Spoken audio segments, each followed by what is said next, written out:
اعوذ باللہ من الشیطان الرجیم، بسم اللہ الرحمن الرحیم۔ آج ہم پڑھیں گے نخبۃ الاحادیث کی حدیث نمبر 93 اور 94۔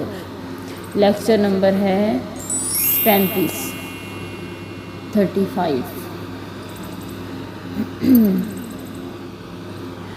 عن ابن عباس، حضرت عبداللہ بن عباس سے روایت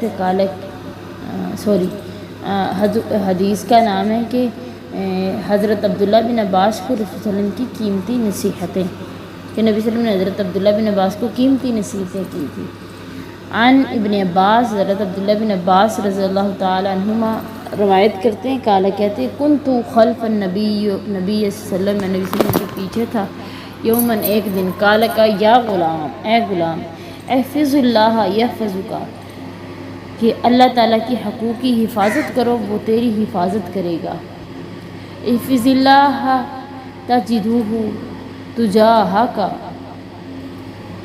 کہ اللہ تعالیٰ کی حفاظت کی حقوق کی حفاظت کرو گے نا، اللہ کے حقوق کی حفاظت کرو گے تو تم اس کو اپنے سامنے پاؤ گے۔ وَإِذَا سَأَلْتَ فَاسْأَلِ اللَّهَ، جب بھی تم سوال کرو تو اللہ سے ہی سوال کرو، یعنی جب بھی وَإِذِ اسْتَعَنْتَ فَاسْتَعِنْ بِاللَّهِ، جب بھی مدد مانگو تو اللہ تعالیٰ سے ہی مدد مانگنا۔ وَعَلَمْ، اور جان لیں، أَنَّ الْأُمَّةَ لَوِ اجْتَمَعَتْ عَلَىٰ يَنْفَعُوكَ، جان لو کہ اگر یہ ساری امت تجھے نفع پہنچانے پر اکٹھی ہو جائے نا کسی بھی معاملے میں، لم ينفعوك، تجھے نفع نہیں پہنچا سکتی، الا بشیء قد کتبہ اللہ لک، مگر وہی جو اللہ نے تیرے مقدر میں لکھ دیا ہے۔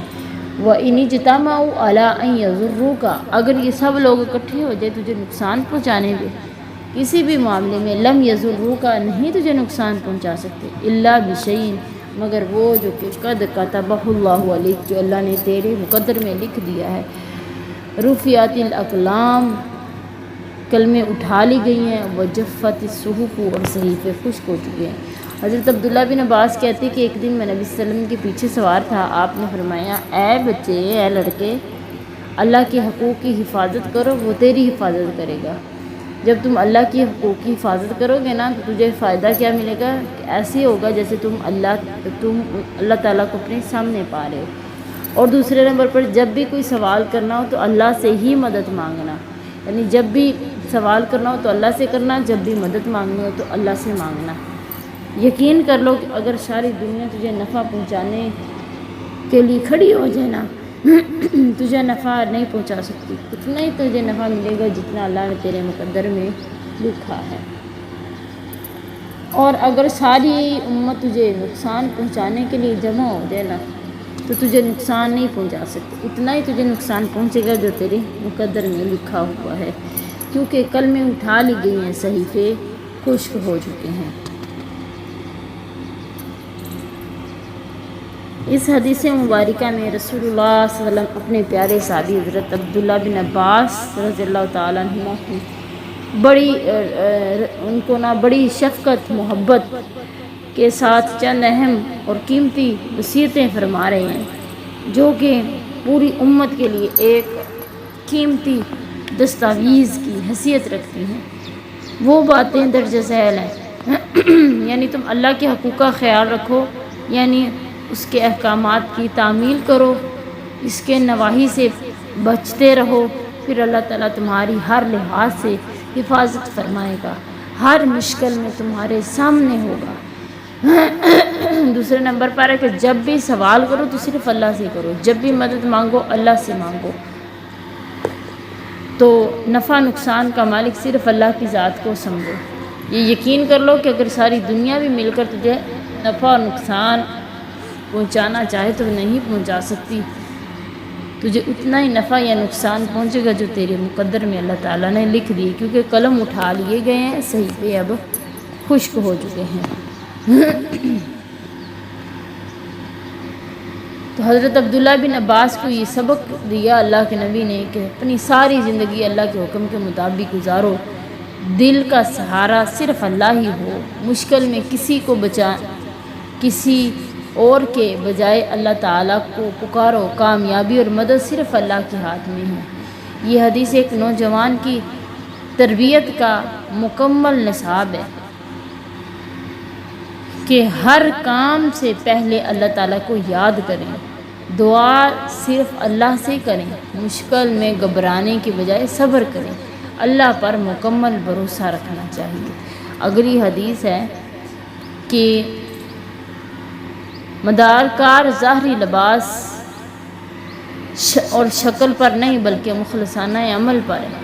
حضرت ابی ہریرہ حضرت ابی ہریرہ سے روایت ہے، کالا کہتے ہیں، کالا فرمایا رسول اللہ صلی اللہ علیہ وسلم نے، ان اللہ لا ينظر الی صورکم، اللہ تعالیٰ تمہاری صورتوں کو نہیں دیکھتا، واموالکم، تمہارے مالوں کو نہیں دیکھتا، ولکن ينظر الی قلوبکم واعمالکم، اللہ تعالیٰ تو تمہارے دلوں کو اور تمہارے اعمال کو دیکھتا ہے۔ حضرت ابی ہریرہ کہتے ہیں کہ رسول اللہ نے فرمایا اللہ تعالیٰ تمہاری شکلوں، تمہارے مالوں کو نہیں دیکھتا بلکہ وہ تو تمہارے دلوں اور اعمال کو دیکھتا ہے۔ سوارکم صورتن، اس کا واحد ہے، یعنی تمہاری سوارکم کا مطلب ہے تم سب کی صورتیں، اور اعمالکم بھی جمع ہے اعمالن کا، ٹھیک ہے، کہ اللہ تعالیٰ نہ تمہاری صورتوں کو دیکھتا نہ تمہارے عملوں کو دیکھتا ہے۔ اس حدیث مبارکہ میں شکل و صورت اور مال و دولت کی بجائے اخلاص اور اعمال کو اصل معیار مقرر کیا گیا ہے۔ اللہ تعالیٰ نہ کسی کی شکل و صورت کا لحاظ رکھتے ہیں، نہ ہی کسی کی دولت کو دیکھتے ہیں، بلکہ اللہ تعالیٰ تو بندے کے دل اور اعمال کو دیکھتے ہیں۔ اللہ تعالیٰ قرآن میں بھی کہتے ہیں نا، ان اکرمکم عند اللہ اتقاکم، اللہ کے نزدیک تو تم میں سب سے زیادہ عزت والا وہ ہے جو اللہ تعالیٰ سے ڈرنے والا ہو، جو اللہ تعالیٰ سے سب سے زیادہ ڈرنے والا ہو۔ تو نبی صلی اللہ علیہ وسلم تمہارے جسموں، تمہاری شکلوں کے بارے میں کہہ رہے ہیں کہ اللہ تمہاری جسموں اور شکلوں کو نہیں دیکھتا بلکہ تمہارے دلوں اور تمہارے اعمال کو دیکھتا ہے۔ میری پیاری عزیزات، اس حدیث میں ہمیں بہت بڑی حقیقت بتائی گئی ہے کہ دنیا میں لوگ ایک دوسرے کو خوبصورتی، مال، لباس پر پرکھتے ہیں، لیکن اللہ تعالیٰ کا معیار کچھ اور ہے۔ اللہ دیکھتا ہے دل کتنا صاف ہے، نیت کتنی خالص ہے، عمل کتنا سچا ہے، ایمان کتنا مضبوط ہے، یعنی اصل کامیابی اندر کی پاکیزگی ہے، نہ کہ باہر کی خوبصورتی۔ آئیے آج سے ہمیں کیا کرنا ہے کہ نیت ہمیشہ خالص رکھیں، دل کو حسد، کینے سے صاف رکھیں، دکھاوے سے بچیں، ہر عمل اللہ تعالیٰ کے لیے ہونا چاہیے۔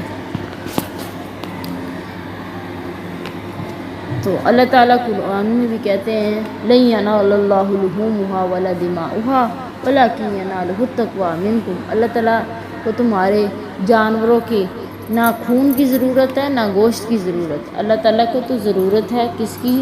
تمہارے تقوی کی۔ تقوی کدھر ہے؟ تقوی دلوں میں ہے۔ اللہ کے نبی نے اشارہ کرتے ہوئے بتایا کہ تقوی دلوں میں ہے، تقوی دلوں کے اندر ہے، تقوی دلوں کے اندر ہے۔ اگر ہمارے دل صاف ہو جائیں گے، ہمارا چھوٹے سے چھوٹا عمل بھی اللہ کے ہاں قابل قبول ہو جائے گا۔ اللہ تعالیٰ ہمیں عمل کی توفیق دے، اور اس لیکچر کو دوسروں کے ساتھ، اپنے عزیز و اقارب کے ساتھ، اپنے دوستوں کے ساتھ لازمی شیئر کریں، ویڈیو کو لائک بھی لازمی کریں۔